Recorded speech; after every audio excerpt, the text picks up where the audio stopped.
news alert. Menendez is resigning. I'm Roger Stern, Fox News. Kamala Harris held her first rally as a president. Let me get to Menendez first. One of the Senate's most senior Democrats is resigning following his conviction on a number of criminal charges. Here's Fox's Jessica Rosenthal. New Jersey Senator Bob Menendez is resigning August 20th. His resignation letter was read aloud on the Senate floor. Monday, the Senate Ethics Committee had notified him they'd be voting to start an adjudicatory review of his alleged violations of Senate rules. That could have allowed the senators to begin the process of expulsion. He was convicted last week of 16 charges, including bribery, conspiracy to commit extortion under color of official right, obstruction of justice, and of acting as a foreign agent for accepting money from New Jersey businessmen with ties to Egypt and Qatar. He faces a more than 200-year prison term at sentencing in late October. Jessica Rosenthal, Fox News.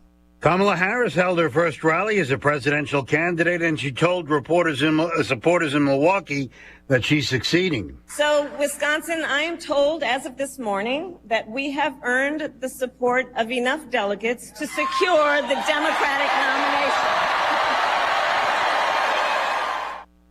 It's been only 2 days since President Biden gave up his re-election bid and threw his support behind Harris. The president's physician says Mr. Biden's COVID symptoms are gone and he tests negative for the virus. The president returns to the White House today and he addresses the nation tomorrow night at 8 p.m. Eastern to explain his decision not to run for a second term. Fox White House correspondent Peter Doocy has a preview. Expect a heavy emphasis on foreign policy in the president's final days in office. But bad news for Secretary Blinken. He is expected to be one of the cabinet officials who... I'm Kareem Abdul-Jabbar. I learned about atrial fibrillation the hard way. My symptoms would come and go. Shortness of breath, fatigue. I kept going. Then I got so lightheaded, I couldn't. My doctor said I have AFib, so I'm about 5 times more likely to have a stroke. Other symptoms, irregular heartbeat, heart racing, chest pain can come and go, but the risk of stroke stays. If you have symptoms, tell a doctor. Visit NoTimeToWait.com. Sponsored by Bristol-Myers Squibb and Pfizer. Did you know you can get your prescriptions for less at your local pharmacy? You can with GoodRx. It's the free app that can save you money on your medications. Just search for your prescription, choose the pharmacy and the price that works best for you, and then show your GoodRx coupon to your pharmacist at the drop-off counter. GoodRx works at over 70,000 pharmacies, including Walmart, Rite Aid, and Walgreens, and it works whether you have insurance or not. It's easy to save. Next time you drop off your prescription, check GoodRx. To start saving today, go to GoodRx.com. GoodRx is not insurance. Secret Service Director Kimberly Cheadle has resigned in the fallout over the assassination attempt against former President Trump earlier this month. Republican Congressman Andrew Biggs of Florida questions why Cheadle was given the job in the first place. She continued to emphasize she's a DEI type of director, and when you place DEI over merit, you're going to sometimes have bad mistakes. 2 Saturdays ago, a gunman was able to perch himself on a roof within shooting range of Trump, wounding the candidate and killing a supporter. Whole Foods has settled a lawsuit brought by a former employee who says she was fired because of her activism. Fox's Grinnell Scott with details. The store reached the agreement with Savannah Kinzer, who worked at a Whole Foods in Cambridge, Massachusetts. During Black Lives Matter protests that erupted after George Floyd's death in 2020, Kinzer wore a face mask that displayed the movement's name. Whole Foods disciplined workers for wearing such items, citing a store dress code. Kinzer said she was fired in part for protesting outside the store and ignoring that dress code. She and other workers sued and awaited a trial set for August 19th on grounds of illegal retaliation. A discrimination claim was dismissed. Terms of the settlement have not been made public. Grinnell Scott, Fox News. The mayor of a New England city has a court date in September to answer assault charges. Taunton, Massachusetts Mayor Shauna O'Connell doesn't want to go from serving a third term to serving time behind bars. The 54-year-old in court Monday pleading not guilty to a number of charges stemming from what her husband Ted O'Connell told police were the result of a marital issue. But leaving court, he changed his tune. I apologize for calling the police. The pair have been married for 27 years. CJ Papa, Fox News. Roger Stern, Fox News.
I have no idea what Greg Solier just said. I heard humid. It's humid. That's all I got out of that. That's good.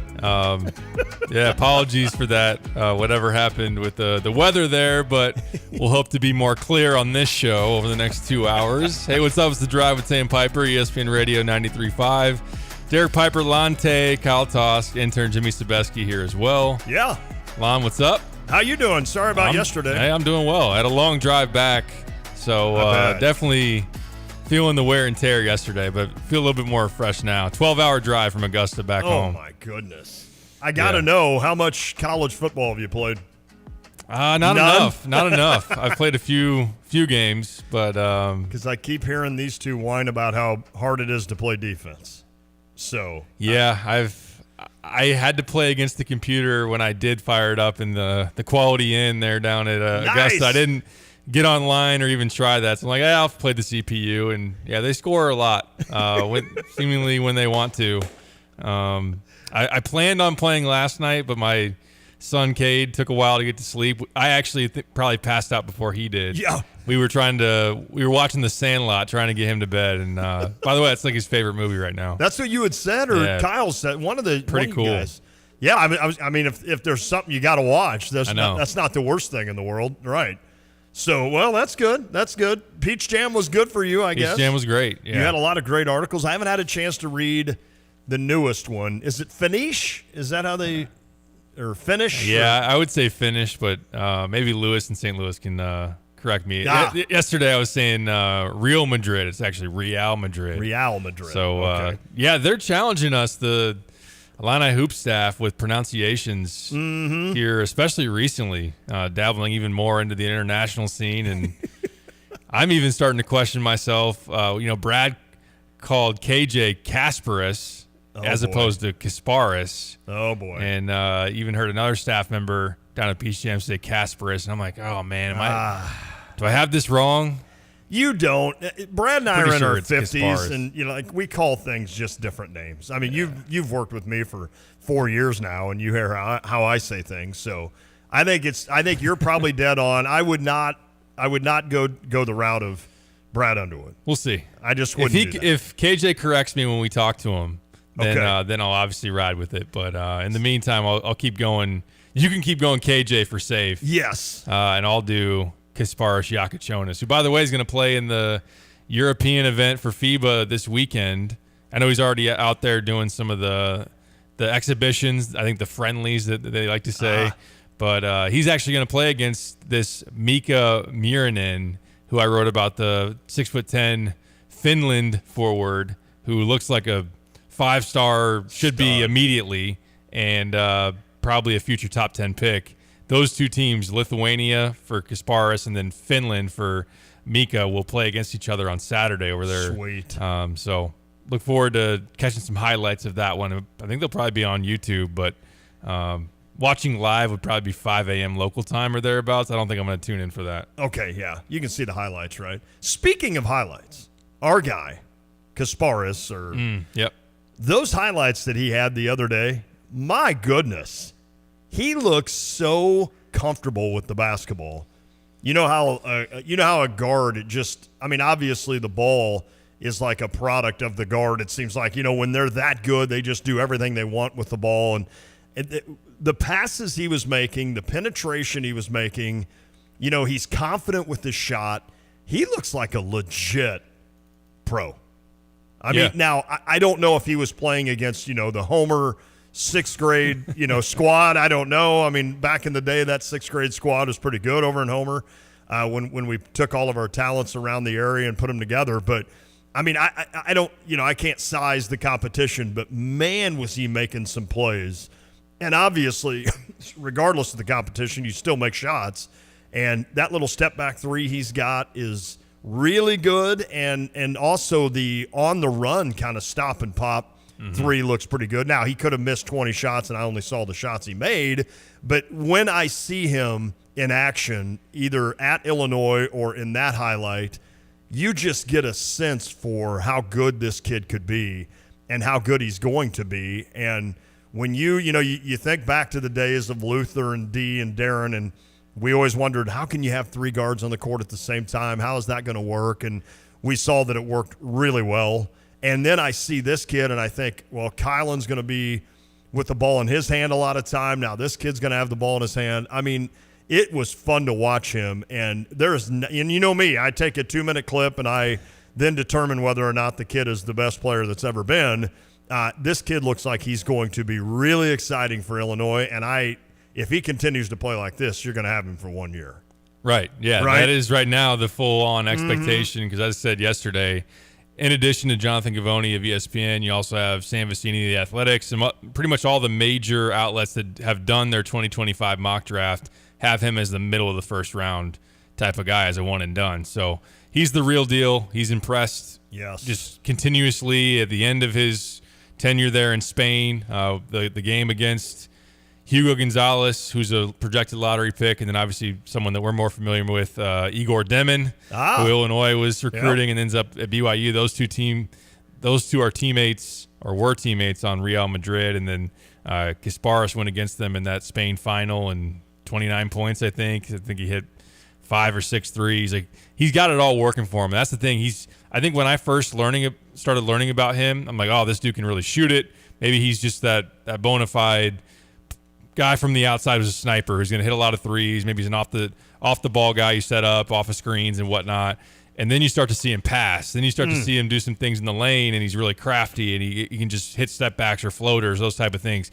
There's really nothing he can't do offensively. And by the way, a pretty decent athlete in his own right. I think some of his testing stuff, I think he has like a 38-inch vertical, which I'd take any day of the week. Yeah. So that he got up and dunked it pretty well. That plays as well. And look, Igor is really talented. There's a reason that he's been thought to be a future lottery pick, one and done type as well, and thought to have probably higher upside than Kasparis. But man, it's possible that after what we see transpire this upcoming year, that Illinois will actually be thanking Arkansas for coming in at the 11th hour with Igor and saying, here's $2 million on the table. Wow. And that just changed the recruitment overnight. Now, ultimately, Arkansas backs out the back door, and BYU's still sitting there like, yeah, we got $1.5 million or whatever it was to get that thing done. But to pivot then to Kasparis, he might have a better year than Igor, and he might actually be. I know we're sometimes tentative of putting too high of expectations or being too certain about what a freshman's going to do. He might be the Jalen Hood-Schifino. He might be the D'Angelo Russell at Ohio State. He might be that legit of a guy to come in and just put up monster numbers and maybe even be Illinois' best player. I mean, we're kind of learning, aren't we, as we go, as to how these kids kind of come from the international way, if you will, to college. Although Gonzaga, of course, have seen this. It always seemed like it was just a bigger guy. Like that you always noticed it was just like a wing or a center. But I'm sure I'm missing it. I'm sure Gonzaga a couple of years had some really good guards that probably stepped in as freshmen and looked really good. But it is, I mean, you watch him and it's like he's not playing, let's say, with Jimmy here. He's not playing against Purdue's defense, which we know is really good, but I don't know how Purdue's defense compares to what he's doing internationally, and it'll just be interesting to watch him. I think he will be one guy that makes you shake your head on occasion with a play that he makes, and then he might be one of those guys that every once in a while you're like, okay, hold on. A little Curbelo in him to where there's a little bit of a show, not showboat. I'm not saying he's out there like showboating, but he may try a pass that maybe doesn't work, and you may sit there and say, why would he try to do that? But then he's going to have 5 others that do work, and you're just going to sit there going, wow. I assume Illinois knew that like he would be doing this where he'd come over here and then he'd go back and play. Yeah.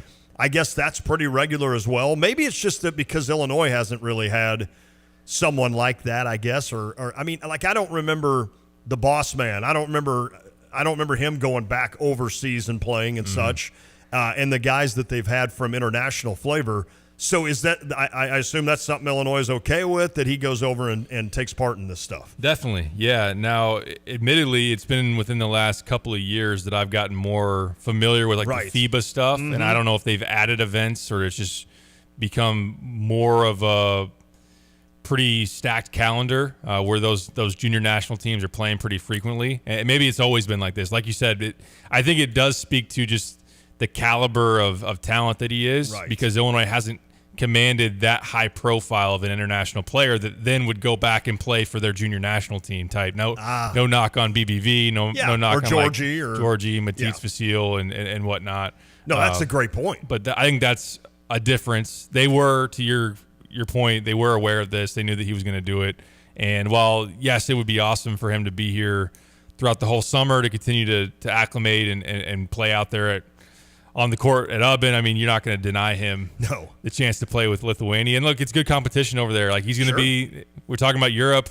It's been a large talking point with what France is doing recently. Maybe he squares off with a France team. I know that in his group, you're going to play Spain. Spain's traditionally always very strong, and that's where Hugo Gonzalez is coming from, and a guy that's a projected lottery pick this upcoming year. So I think the competition will be good. The experience will be good. It's great that they got him here on the front end, like the fact that he was able to get here in time to start working with Fletch, to start getting out on the floor and showing what he can do. I do think you mentioned it there, and it always is worth saying, like, I don't think Illinois is going to have a point guard who's going to be the guy every possession. Right. Like, I don't think it's going to be only Kylan when he's on the court. Like, everything runs through Kylan or everything runs through Kasparas. But I wouldn't be surprised if Kasparas is the number one option. Okay. Like, I wouldn't be surprised if KJ is, all right, most possessions, we're going to start our actions through him, let him make decisions, choices, reads, because they trust him that much. And I think he is just that. They view him as a big point guard, and he's got that size and that playmaking ability. I've got 2 thoughts in my head that could contradict each other. Ivisic is here. He is, yep. I'll go with my other thought, and then you can kind of let me know how he would fit into this. I'm watching this, and I'm picturing Illinois' transition game being one of the top transition games in the country. I mean, obviously, Brad likes that. He likes that transition game. Terrence Shannon was the king of that, getting out and going. And when you see, this kid plus, you can just tell I'm scared to death of his name. I just call him Kid. That's all it is. And then obviously Kylan and I think a Will Riley getting out on the break. Yeah. I'm not sure Rickhouse, if he's exactly a go out and run the court kind of guy, or if he's more of a half court kind of offense style. But you look at that and you just think, man, this team is going to be fun to watch. Not only can run. Yeah, well, that's true. And Merez, DGO, I have no problems there. Yeah, exactly. Merez, definitely. So I just feel like this team is going to be a fun team to watch, and it's almost as though Brad will have the ability to say, all right, give me my 5 quickest guys, and I just want you to go run this team off the court for the next 4 minutes. Just run them off the court. And then if we need to, we'll go Ivisic and Rickhouse back in, and we'll just beat them with a half-court offense. I mean, you just look at it, and you start to see how there's this idea that Brad Underwood's going to have so many different ways to be able to kind of throw things at other teams. Mm-hmm. And that's what's going to be interesting. That's why I always say I'm glad I'm not the coach. I'm sure it's a great problem to have, But it's still one of those where you got to figure out what's going to work best, and it all kind of sorts itself out, as you go. It better early with the non-conference that Illinois has, but I just can't wait to see it finally settle in whenever that is. Maybe it's on the opening tip of the game one after you and I have won $3,000 of Stevie's money and stuff, and we're just out celebrating, and we're like, hey, this team looks great right off the bat. No, I'm kidding. We're not eligible for that. Or maybe it's finally when the Big Ten hits or something. But when it finally steadies itself and you figure out the rotation and you figure out the style you're going to play, I can't wait. I cannot wait for this basketball season to come around. And I never thought I would say that coming off a season in which you went to the Elite Eight and then lost all but 2 of your players. Mm-hmm. And then to turn around some 3 months later or wherever we're at and sit here and say, I cannot wait to watch how this team does their thing.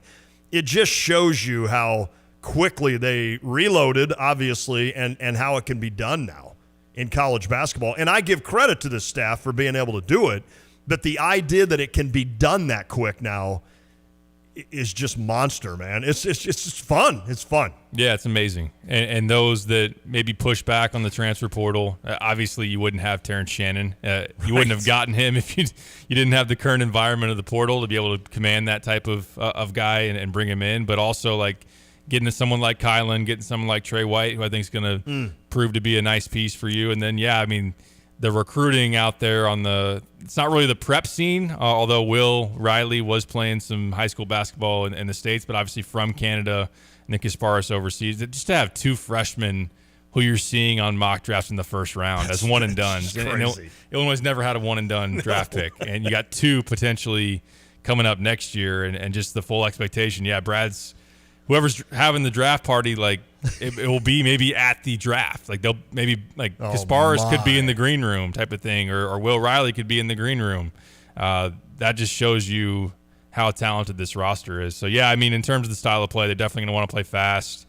They're putting shortened shot clocks up there at Ubben right now for part of the. Brad's been on. He said that during I think his last media availability. Like we're doing possessions with 15 seconds on the shot clock and trying to just get into our actions fast, hit and transition, shoot more threes, those type of things. But yeah, I mean, finding lineup combos and what you want to do in terms of some sets and how we get certain guys the ball in certain spots.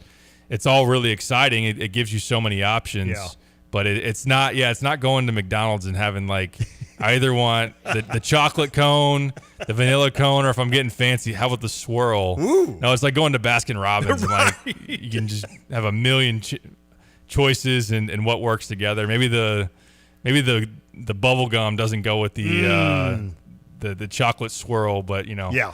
I think that these pieces do fit though on that. Yes. Not to say that they're dealing with guys that don't work. That's always kind of hurt me, like because I'm a vanilla guy.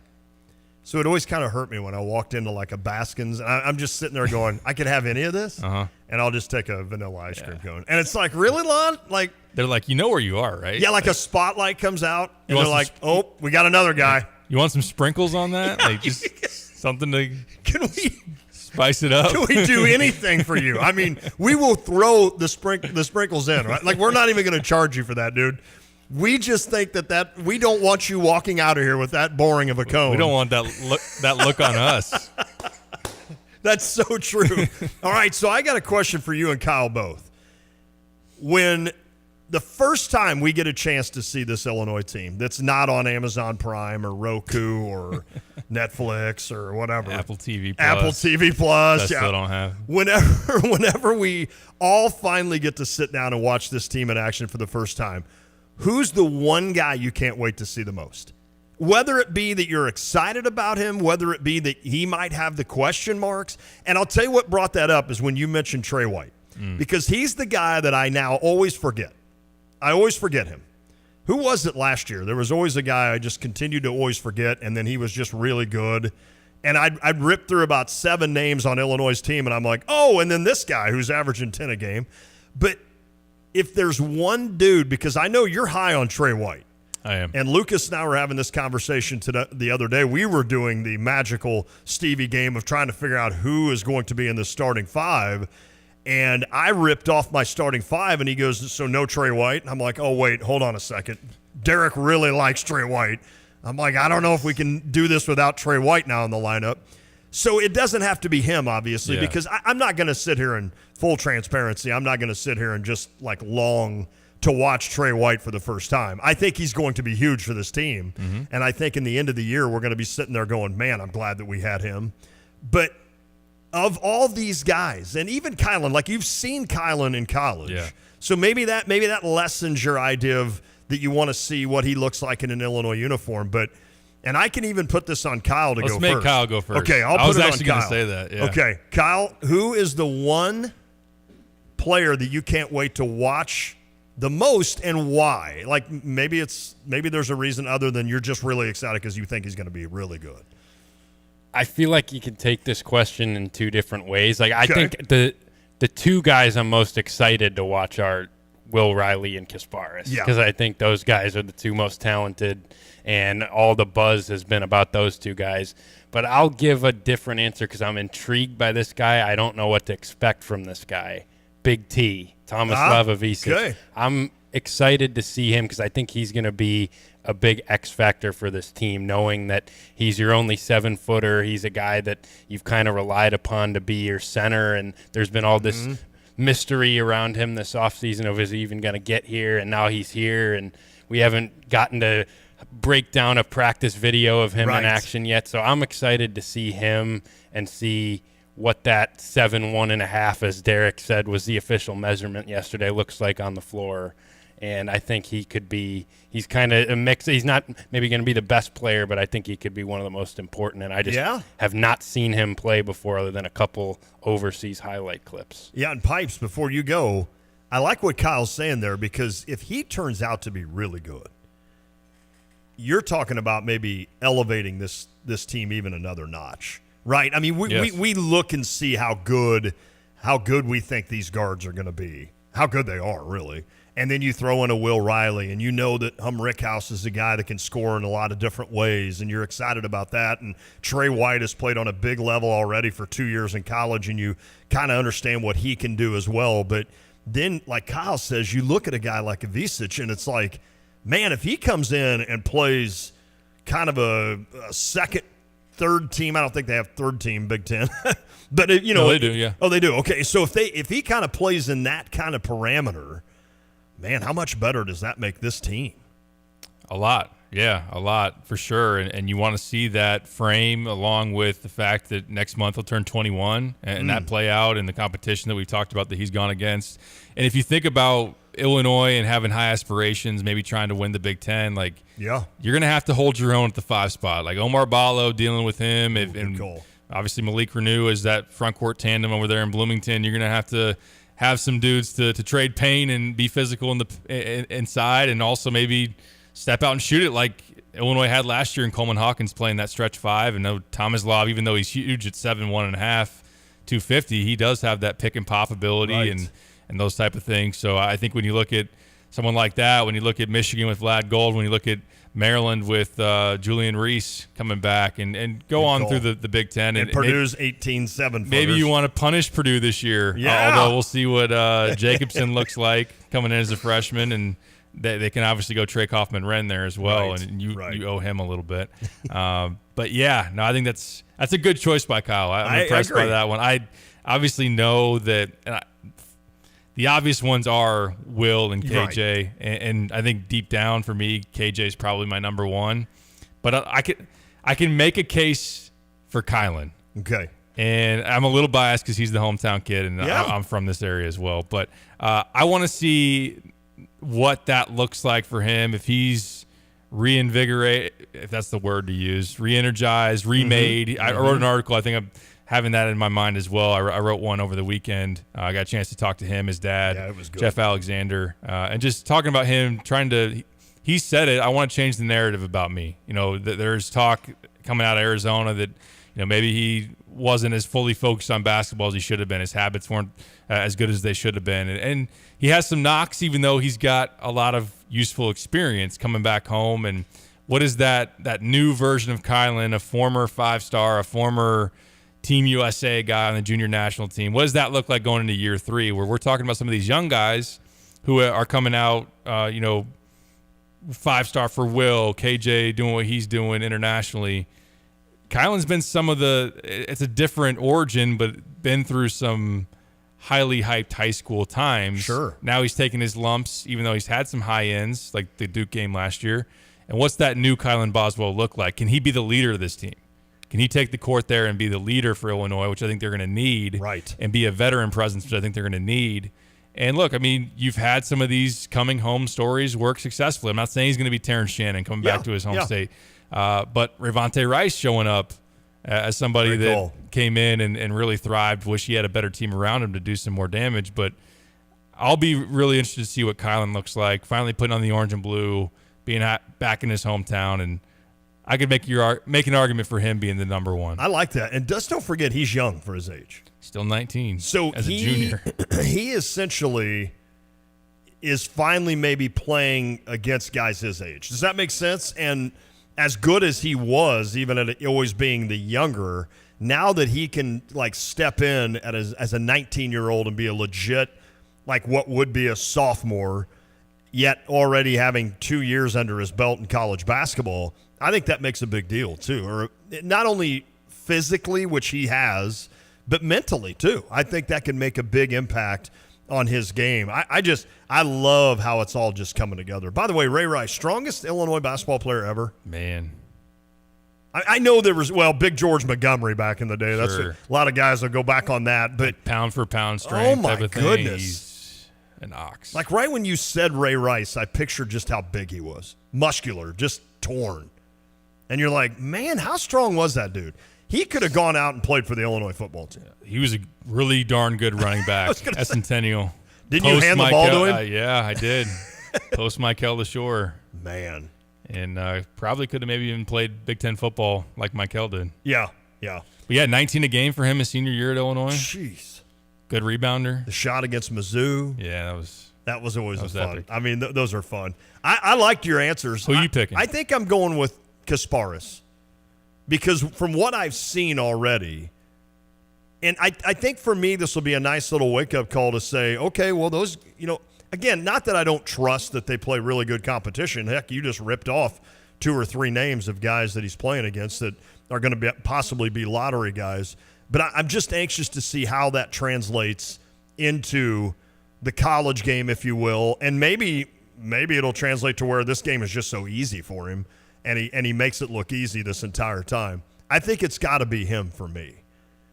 And if you threw him or I like that you guys both didn't go Riley or Kasparis. I was going to say, because I was about ready to say if you threw those two out, that's how I was going to initially ask the question. Mm-hmm. Throw those two out, who would you go with? But you guys both went with somebody other than them, even though I know would deep have down KJ number one, I think, Yeah.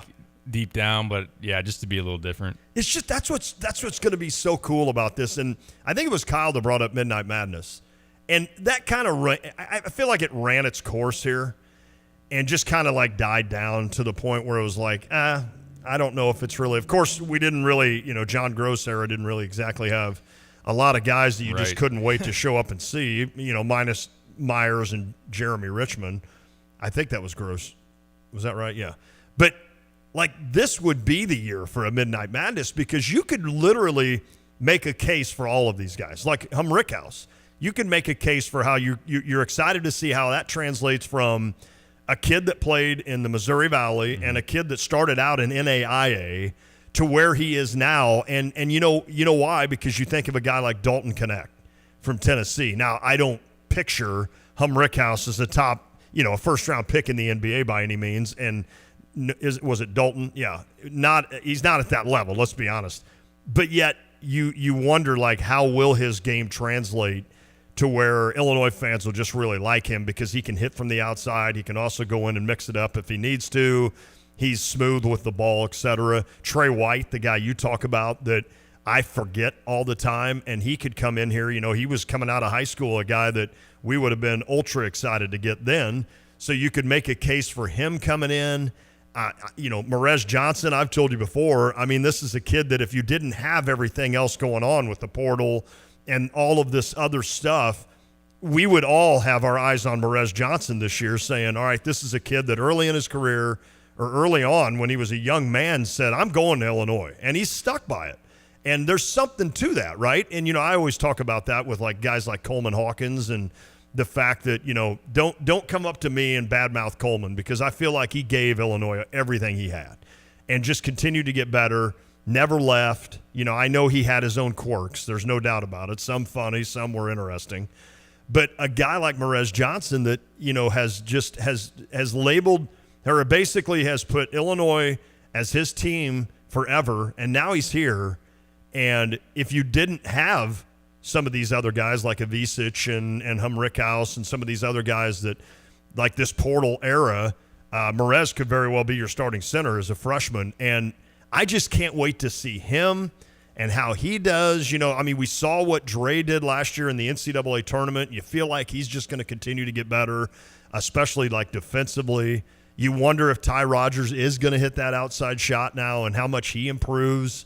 There's just so many of these guys that you could make a case for. Now, obviously, we've seen Dre and we've seen Trey, but you look at it and it's like, man, you could have a Midnight Madness that's packed. I think so. And, I think it would be fun. And I bet everybody in that gym, the majority would go probably for the Riley, KJ kind of thing. But it'd be interesting to say that question, everybody walking into State Farm Center, okay, besides these two, who's the guy you're really looking forward to watching tonight? And see how many different answers you'd get out of that. Right. I don't think you'd have to do anything really fancy. You just let them go out there and play 5-on-5. Right. And people would be all in on it. With the 15-second shot clock. Yeah, that too. That too. Now, obviously, you could do some fun things like a 3-point competition. Yes. I know maybe slam dunk, you get worried about, you don't want anybody getting hurt out there, but I just thought of this in my brain. Anybody that... You had a long time while I was talking. I had a few seconds to think.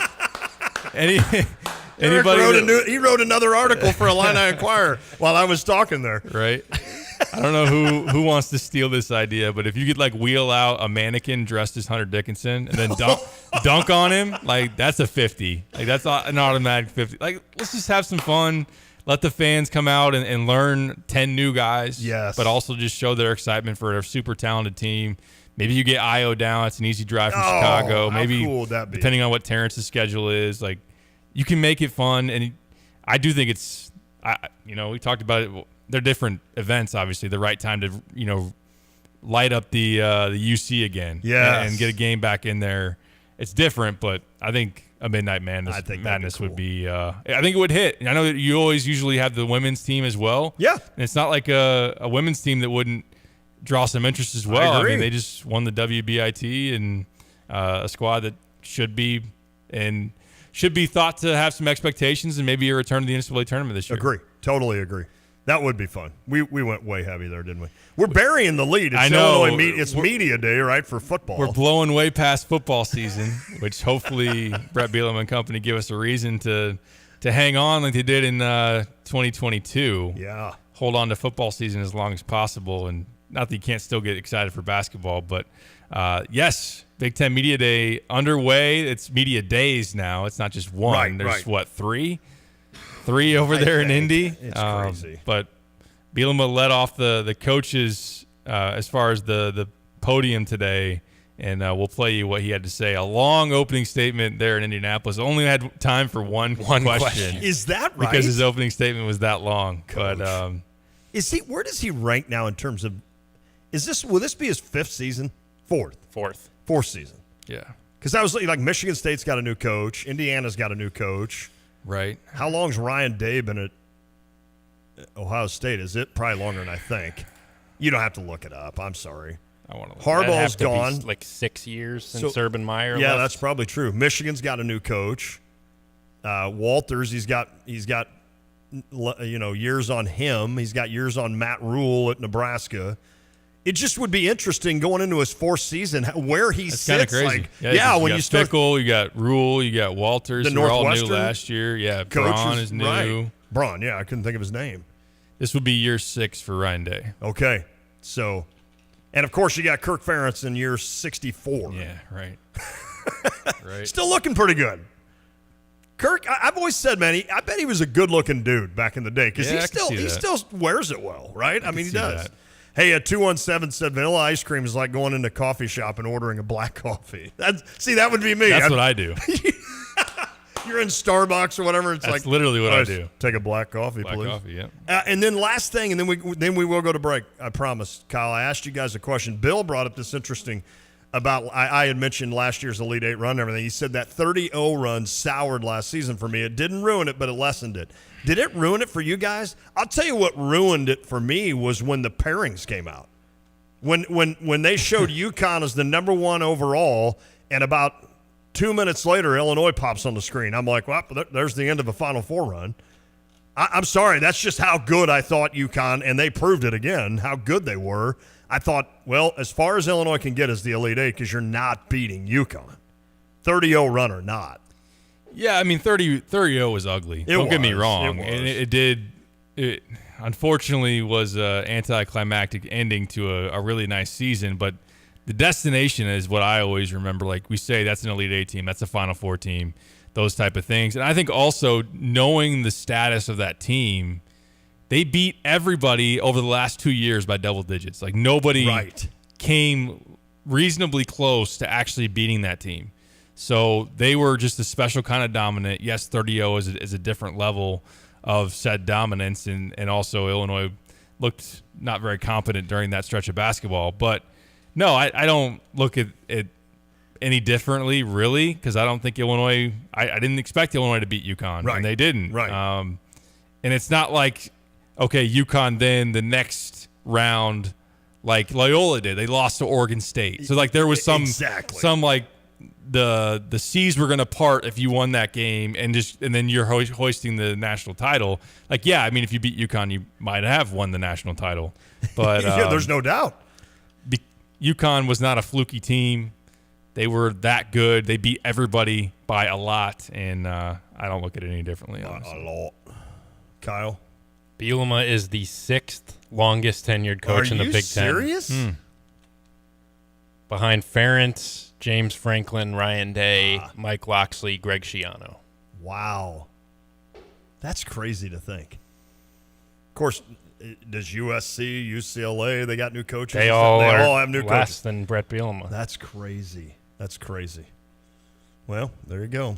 What was your answer real quick? Did the 30-0 run ruin Absolutely it? not. Okay. It didn't for me either. But I understand where Bill's going with that. I understand. Hopefully, we'll get to the NFL season soon. Bill will be really excited about that. Did you hear Jordan Love's holding out? Oh, is he? Yeah, he wants a new contract. He and Ayuk? Yeah. Ayuk wants to be traded. Jordan Love wants $50 million a year. Wow. And then Hassan Reddick for the Jets. Guys holding out, man. They're wanting their money. Yeah. Kyle's wanting a break, so we should probably do that. I'm ready for the NFL. Me too. We've got our college draft. and NFL. August 17th is our draft this year because we can't figure out anything. So I said, are we going to do like a – yeah, we got to get a break. Kyle, we'll catch a break. We'll hear from Bielema next hour, Brett right? Bielema. You want to do that next hour? I don't think we have time, do we? Okay, yeah. We go live. We'll pivot, talk some football. Hey, the Cardinals are facing Paul Skeens tonight as well. We'll touch on that. Rob Farley for Cardinals baseball. It is The Drive.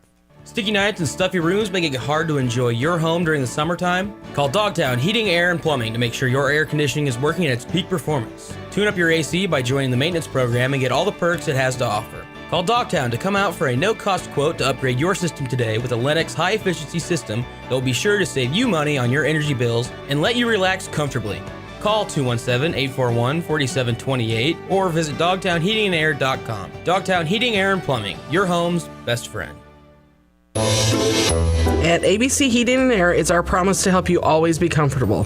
Do you need rescued because you're burning hot? Do you need rescued because your air is shot? Call ABC Heating and Air at 352-5400 and let us rescue you from the heat. ABC Heating and Air, 352-5400. Can't you see you need to call me at ABC?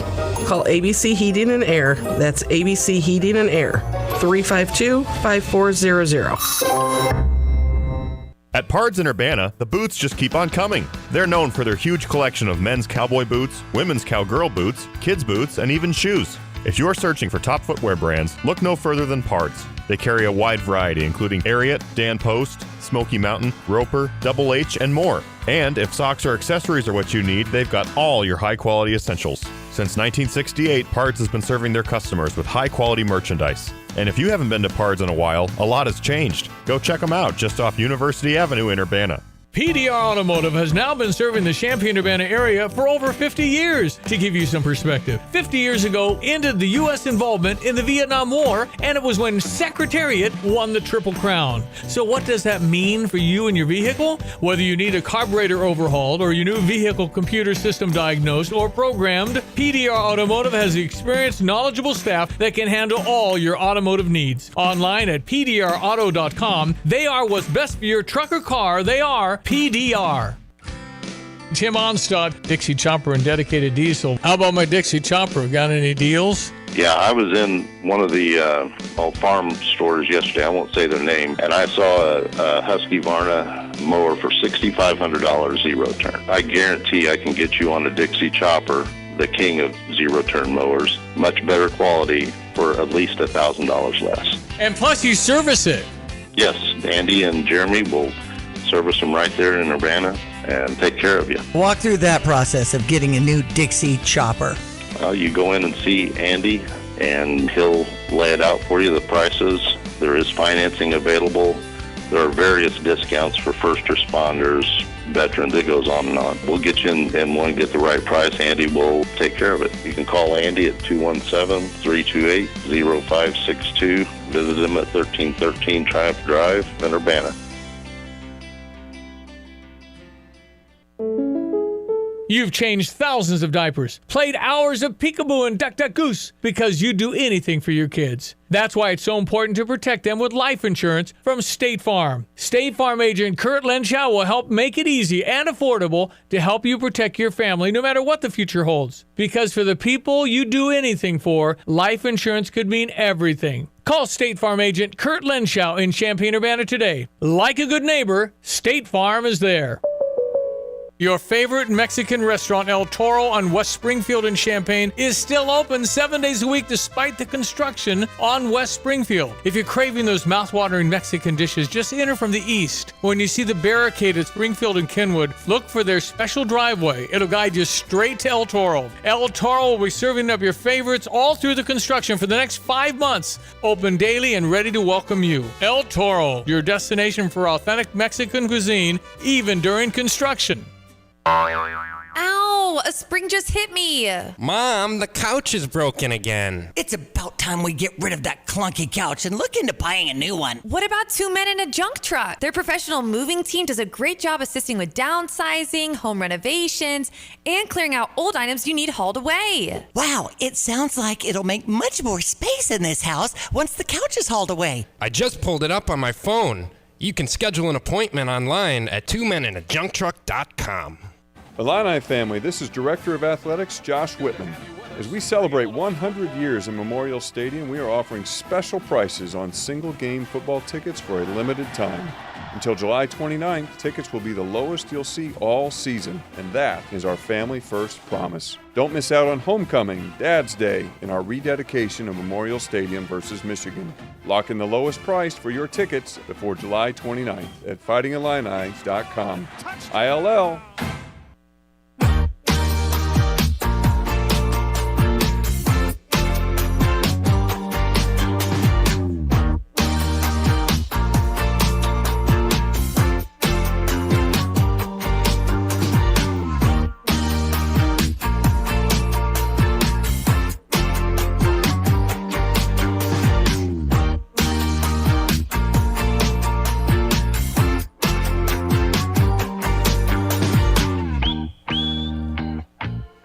Back on the drive with Sam Piper, ESPN Radio 93.5. We'll get you Brett Bielema coming up at the top of next hour. I do want to talk a little Paul Skeens, but how about in the meantime, let's do this. We talked about the excitement for the hoop season, which is palpable. It's always there, especially when you're coming off an Elite Eight and you have this talented roster. How about college football? How about Illinois football? Where do you guys stand on the temperature meter there? It's weird. Can I say this? It's weird how down everyone is about Illinois football. And I'm talking about Athlon, just name it. Other media polls out there. Yeah, the media polls really down on them.